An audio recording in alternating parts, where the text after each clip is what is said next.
أما بعد أعوذ بالله من الشيطان الرجيم ببركة بسم الله الرحمن الرحيم الذي خلق الموت والحياة ليبلوكم أيكم أحسن عملا آمنت بالله صدق الله العظيم.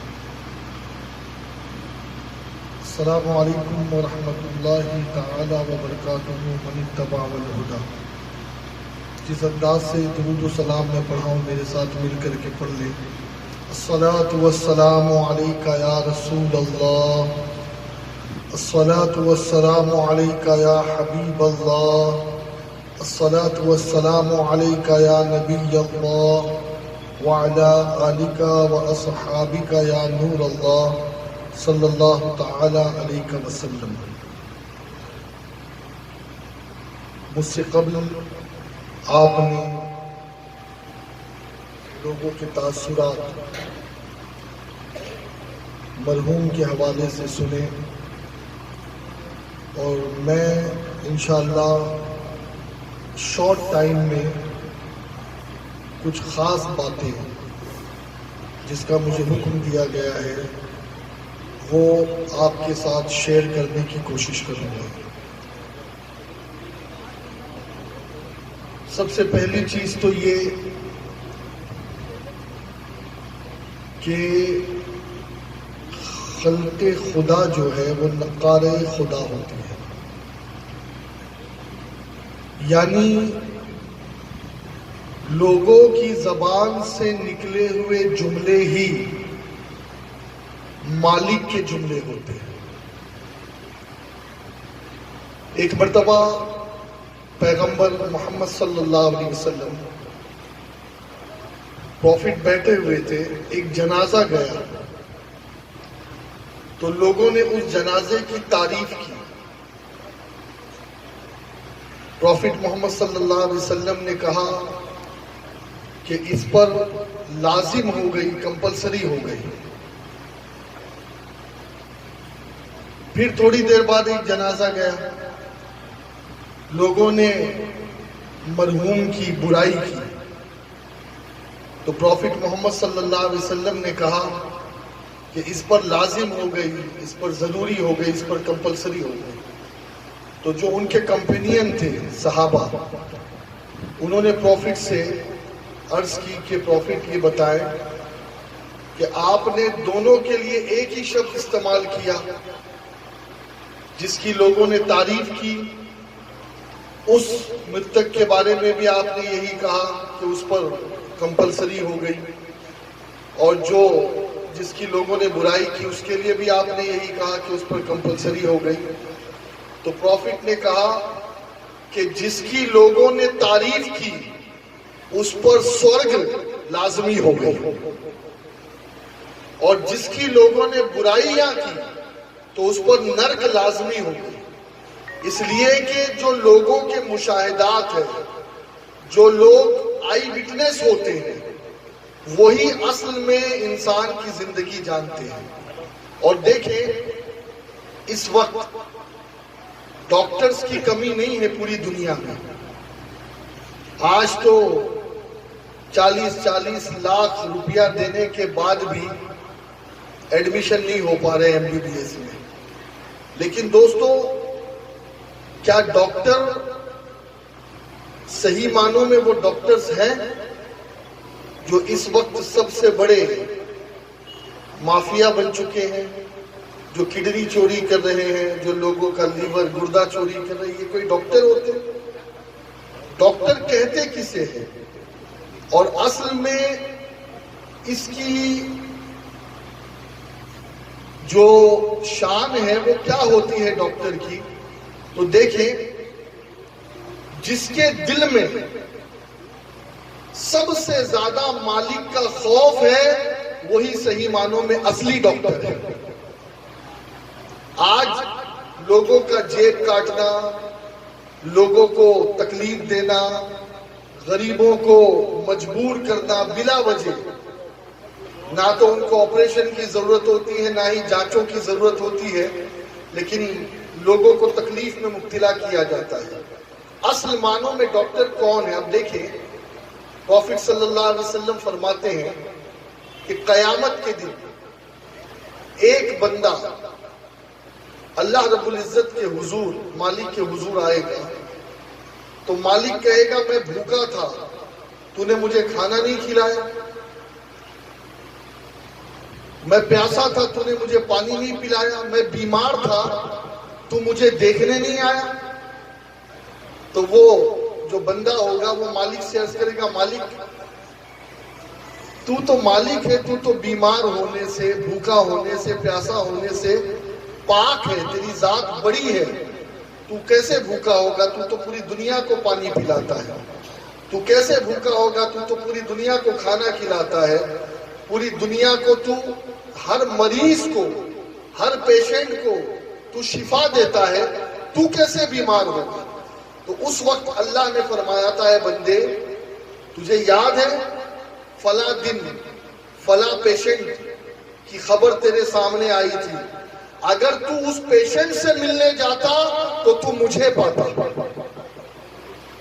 فلاں دن فلاں بھوکا تیرے سامنے آیا تھا، اگر تو اسے کھانا کھلاتا تو تجھ سے میری ملاقات ہو جاتی، فلاں دن فلاں پیاسا تیرے پاس آیا تھا، اگر تو اس سے ملتا تو مجھ سے ملاقات۔ اور دیکھیے یہ جو ڈاکٹری کا پیشہ ہے، یہ میں آپ کو بتاؤں، ہمارے نبی کی حدیث ہے، حدیث کہ جب بھی کسی مریض کے پاس جاؤ تو وضو کر کے جاؤ۔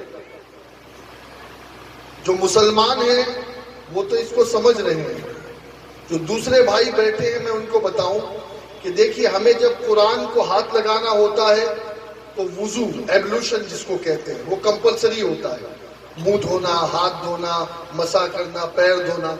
نماز پڑھنا ہے، مسجد میں جانا ہے تو ہم بغیر وضو کے نماز نہیں پڑھ سکتے، قرآن کو نہیں چھو سکتے، کعبے کا طواف نہیں کر سکتے، اس کے لیے وضو کمپلسری ہے۔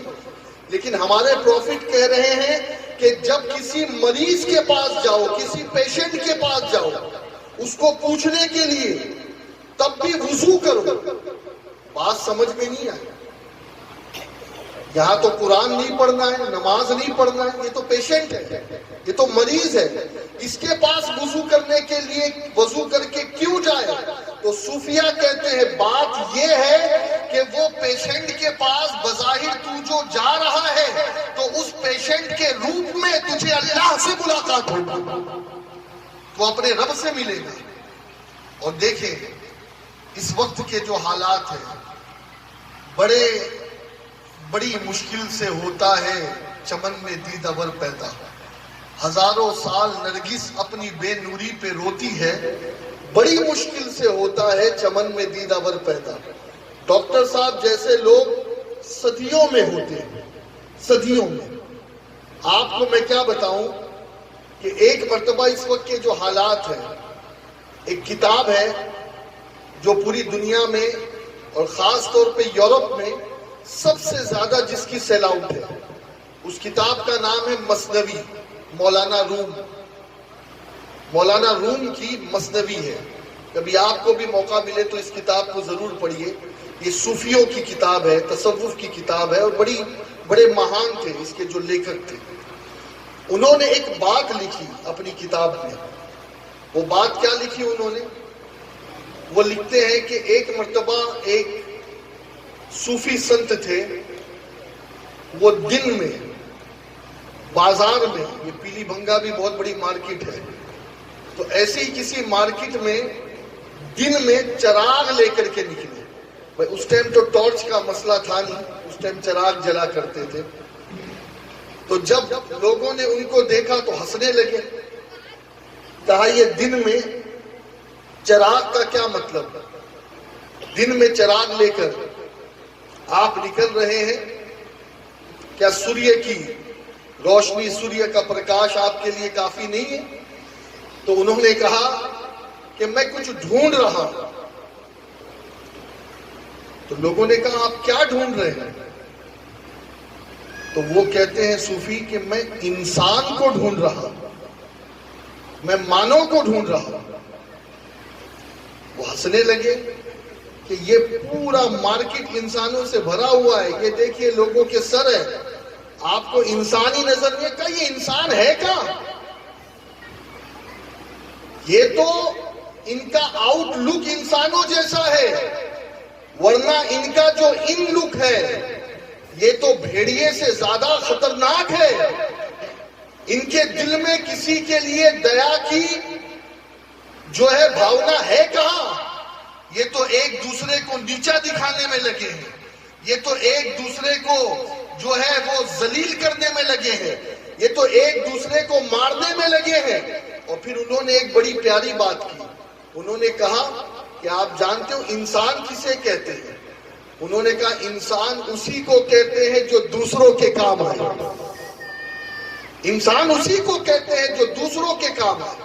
اور پھر انہوں نے ایک مثال دی، انہوں نے کہا مارکیٹ میں ایک لکڑی بکتی ہے جسے ہود کی لکڑی کہتے ہیں، آسام وغیرہ میں اس کی کافی، پوری دنیا کے باہر بھی یہ لکڑی جاتی ہے۔ تو کہا یہ جو ہود کی لکڑی ہے کہیں تو یہ لاکھوں روپیہ کلو بکتی ہے، اور ایک اسی کی طرح دکھنے میں لکڑی ہے، اس کو لوگ کچرے میں پھینک دیتے ہیں، ڈسٹ بین میں ڈال دیتے ہیں، اس کو جلاتے ہیں۔ دیکھنے میں لکڑی دونوں ہے، دونوں لکڑی جیسے ہی ہے، لیکن ایک لکڑی لاکھوں میں بکتی ہے، ایک لکڑی جلائی جاتی ہے۔ تو فرق کیا ہے؟ وہ کہتے فرق یہ ہے کہ جس لکڑی سے خوشبو آتی ہے اس لکڑی کو لاکھوں میں خریدا جاتا ہے، اور جس لکڑی سے خوشبو نہیں آتی وہ جلا دی جاتی ہے۔ کہ اسی طریقے سے یہ آنکھ، یہ کان، یہ دماغ، یہ وائٹ کپڑے، یہ اسی وقت کام کے ہیں جب دل بھی صاف ہو، جب چرتر سے خوشبو آئے، جب چرتر پاک ہو۔ اور اگر آدمی کا چرتر پاک نہیں ہے تو پھر یہ آنکھ کسی کام کی نہیں، یہ ہاتھ کسی کام کا نہیں، یہ سفید کپڑے کسی کام کے نہیں، یہ سب بیکار ہے۔ اور میں آپ کو کیا بتاؤں، ایک بزرگ تھے صوفی سنت، ان سے کسی نے پوچھا یہ بتاؤ کہ کتے کی دم اچھی ہے یا تمہاری داڑھی؟ تو انہوں نے جواب دیا تھا، سچے لوگ تھے، کہا اگر میں مانوتا کی خدمت کر کے اس دنیا سے جاتا ہوں نا تو پھر میری داڑھی اچھی ہے، اور اگر میں مانوتا کی خدمت نہ کر سکا تو پھر یہ کتے کی دم اچھی ہے۔ اور میں آپ کو کیا بتاؤں، اگر آپ حدیث اٹھا کر کے دیکھیں جو پروفٹ محمد صلی اللہ علیہ وسلم کی سینس ہے، پروفٹ فرماتے ہیں کہ ایک عورت تھی، اس عورت کو جہنم میں ڈالا گیا۔ وجہ کیا تھی؟ وجہ یہ تھی کہ ایک بلی کو، کیٹ کو اس نے اپنے گھر میں باندھ دیا، اور اس بلی کو اس نے کھانا نہیں دیا، اور وہ بلی یوں ہی مر گئی۔ تو اس بلی کی وجہ سے اس عورت کو جہنم میں ڈالا گیا، نرک میں ڈالا گیا۔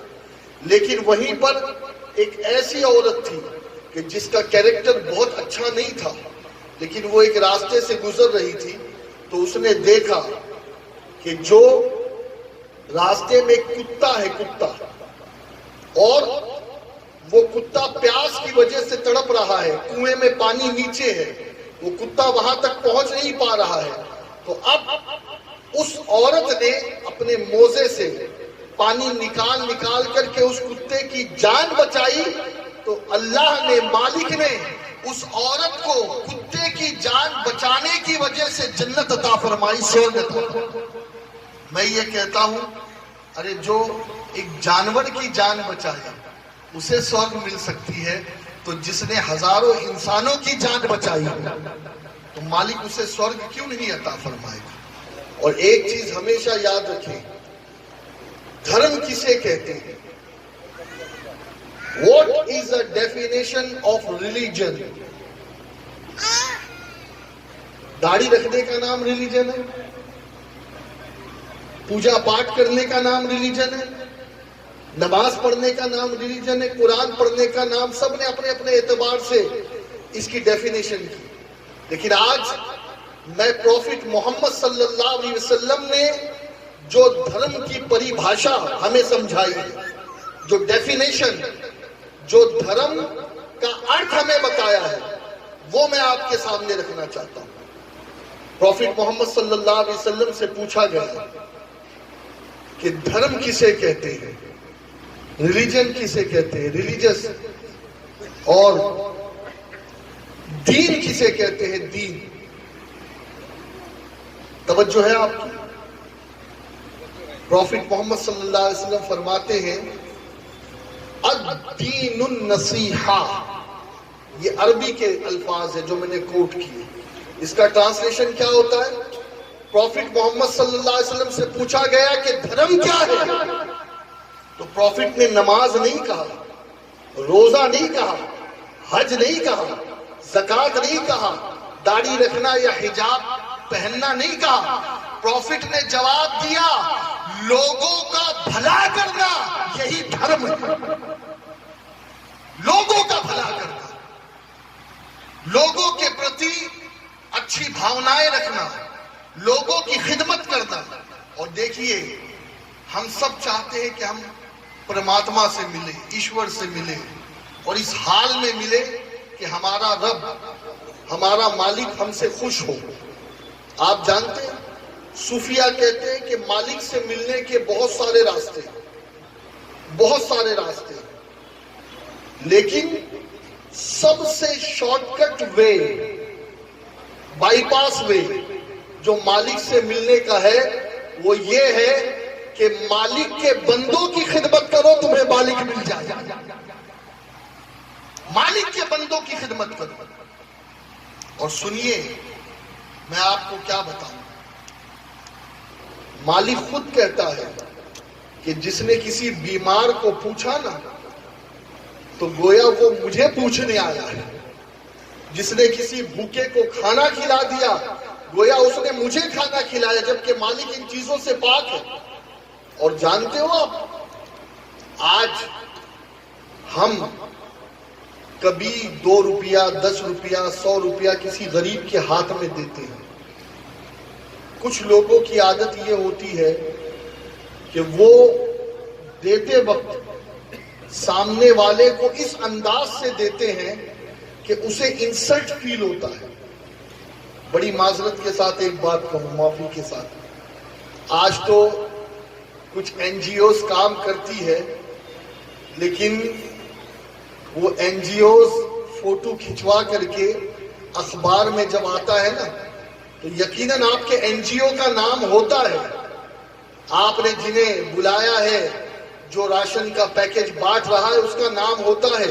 لیکن کبھی آپ نے غور کیا کہ وہ غریب جس کی فوٹو اس اخبار میں چھپ رہی ہے اس کے دل پر کیا گزر رہا ہے کہ اتنے لوگوں کے سامنے میری انسلٹ ہو رہی ہے.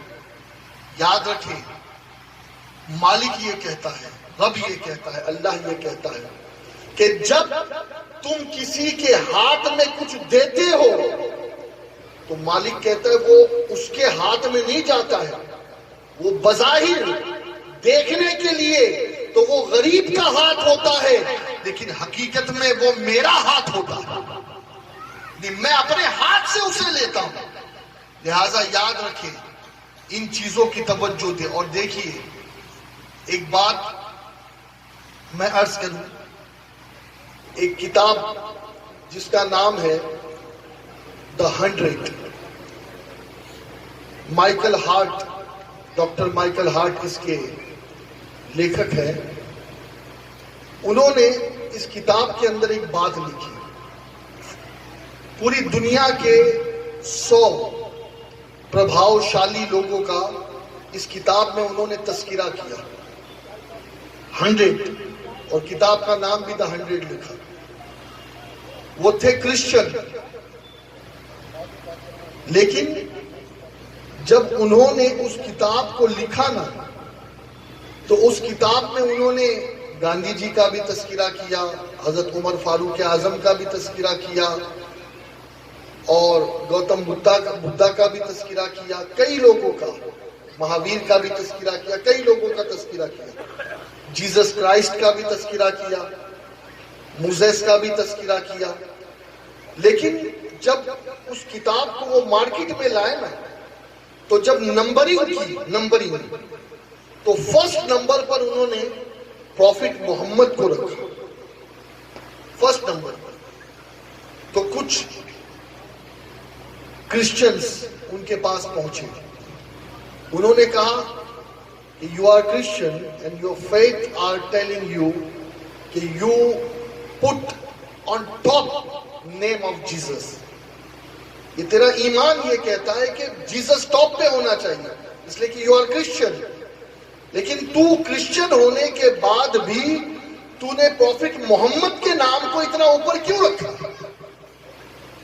وہ کہتا ہے کہ بات یہ ہے کہ میں نے ان پورے 100 لوگوں کی زندگی پڑھی جن کے بارے میں نے لکھا، لیکن سب کی زندگی پڑھنے کے بعد پروفٹ محمد کی زندگی جب میں نے پڑھی تو ایک ایسا واقعہ، ایک ایسی سٹوری میں نے ان کی لائف کی پڑھی کہ اس سٹوری نے مجھے جھنجلا کر رکھ دیا.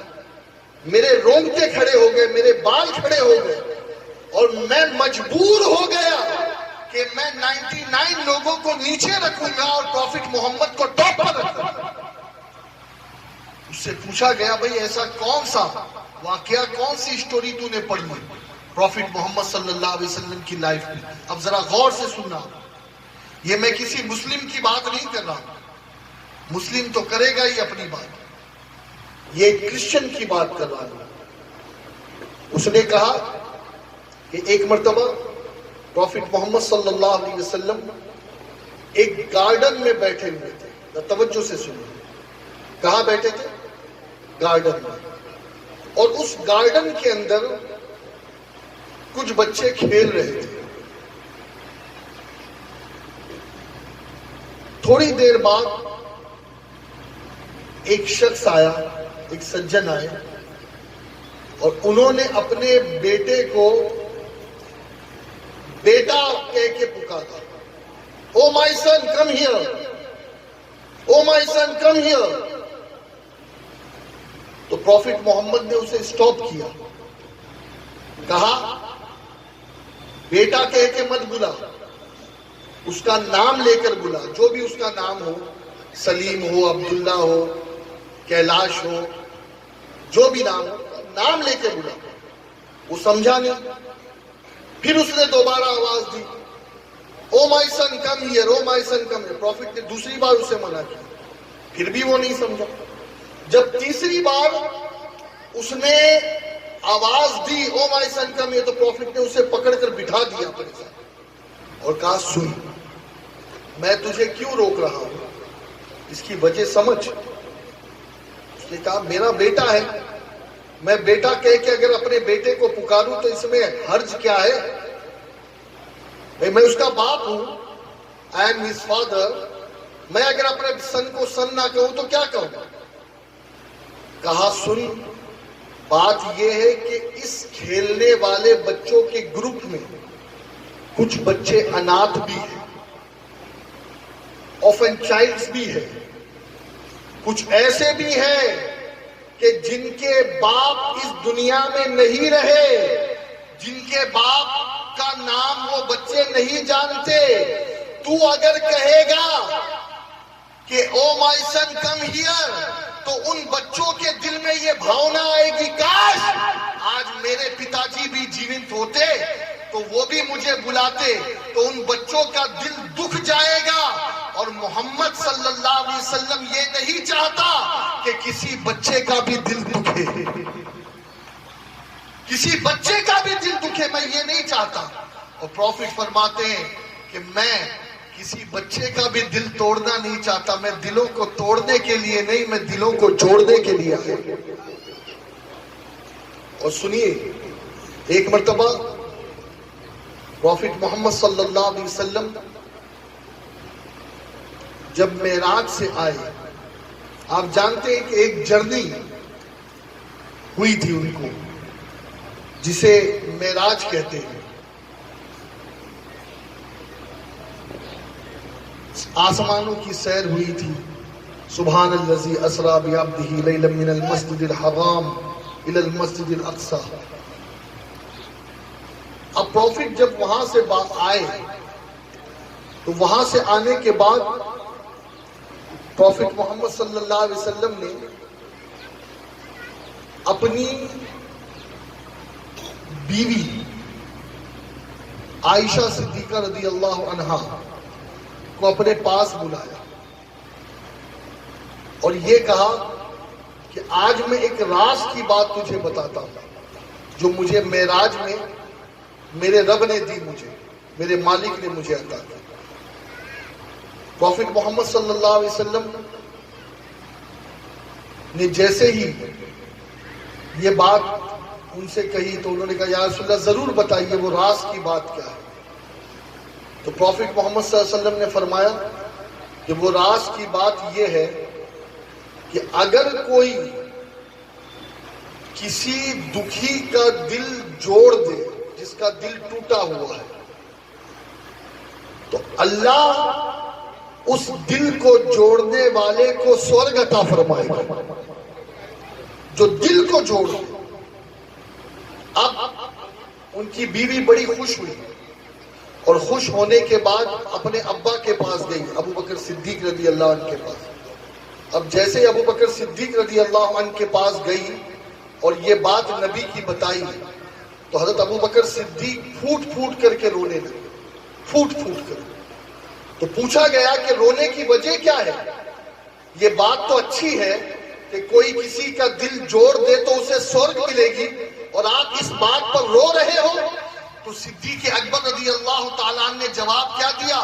کہا بیٹی ذرا اسے الٹا بھی تو پڑھو، ذرا اسے الٹا بھی تو سمجھو۔ کہا بیٹی ابا سمجھی نہیں۔ کہا پروفٹ نے یہ کہا کہ جو دل جوڑ دے اسے سورگ ملے گی، تو یہاں یہ بھی پتا چلا کہ اگر کوئی کسی کا دل توڑ دے تو اسے نرک میں جانا پڑے گا۔ آج دوستو اصل چیز یہی ہے، ہم دلوں کے معاملات کو نہیں جانتے۔ آپ جانتے ہیں صوفیہ کہتے ہیں کہ کسی کا دل توڑنا اتنا بڑا پاپ ہے، اتنا بڑا پاپ ہے کہ کوئی آدمی، ہم تو مندر اور مسجدوں کے جھگڑوں میں پھنسے پڑے ہیں، اللہ کرے کہ ہم اس سے نکلیں۔ صوفیہ کہتے ہیں کہ اگر کسی نے کسی کا دل توڑ دیا تو 1000 بار کعبے کو توڑنا اتنا بڑا پاپ نہیں ہے جتنا بڑا پاپ یہ ہے کہ آپ کسی منشی کے دل کو توڑ دیں۔